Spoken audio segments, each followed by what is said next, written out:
America, a country defined by spectacular wealth.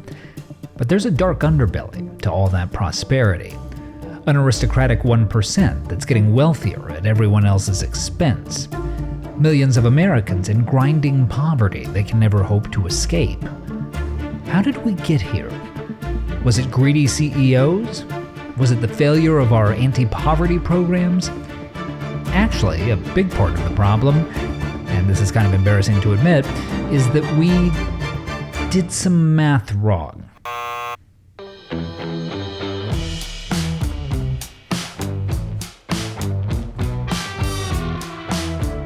The rich just get richer and the poor just get poorer. It's a phrase we hear all the time, but is it true? Government data shows that the gap between rich and poor has been growing steadily in the United States for decades. And according to that same data, government efforts to aid the needy have been a near complete failure, with poverty rates barely budging at all since the 60s. What's behind these staggering levels of inequality? The United States Census Bureau. Yep, always the ones you least suspect. Here's what we mean. All those numbers are real, but also kinda not real. The government's data is correct, but boy is there some missing context. Let's start with poverty. In 1947, government statistics showed that 32.1% of Americans fell below the poverty line. By 1966, that number had fallen by more than half, down to 14.7%. We were making real progress, which may have been part of the reason that the mid-60s also saw the government launch the War on Poverty, a systematic effort to help the remaining contingent of Americans who were still struggling. The result, after 50 years and billions of dollars thrown at the problem, the poverty rate that had been at 14.7% in 1966 had, by 2017, fallen all the way to 12.3%. Whoops. But here's where it gets tricky. This isn't a story about the failure of government programs. It's a story about, brace yourself for the big sexy reveal, the failure of government accounting. Here's the thing. The government's record-keeping system was set up all the way back in 1947, and the way it counts people's income is by simply calculating how much money they bring in, which seems obviously correct. But as time has gone by, it's actually become pretty misleading. Why? Because many of the programs we developed in subsequent years to help the neediest Americans, Medicaid, food stamps, housing subsidies, and the like, aren't actually paid in cash. When you factor in those benefits, an average household in the bottom 20% has an annual total income after taxes equivalent to around $50,000, yet shows up on paper as having less than $5,000, because we don't actually count many of the things we're doing to keep Americans out of poverty.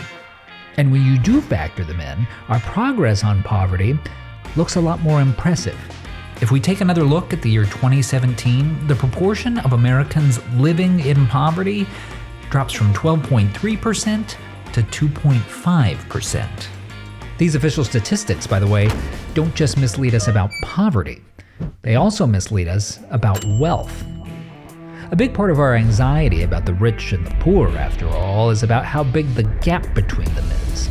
And you can understand why when you learn that the top 20% of Americans have an average annual income more than 60 times higher than those in the bottom 20%. But here's the catch.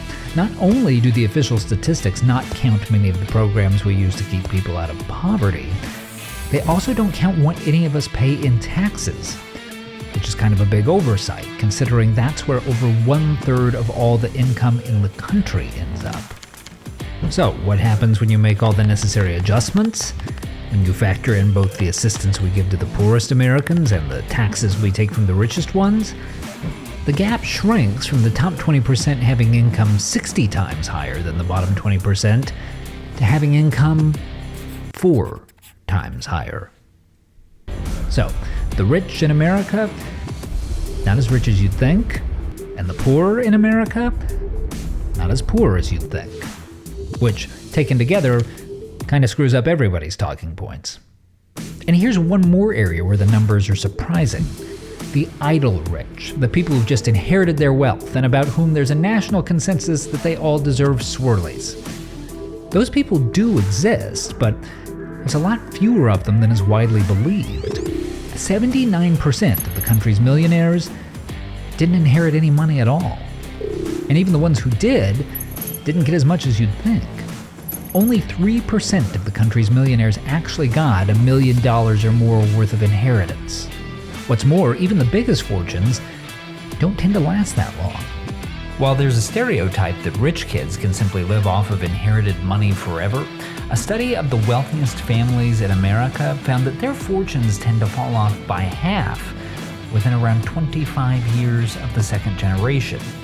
Not a lot of super rich Rockefellers or Vanderbilts anymore.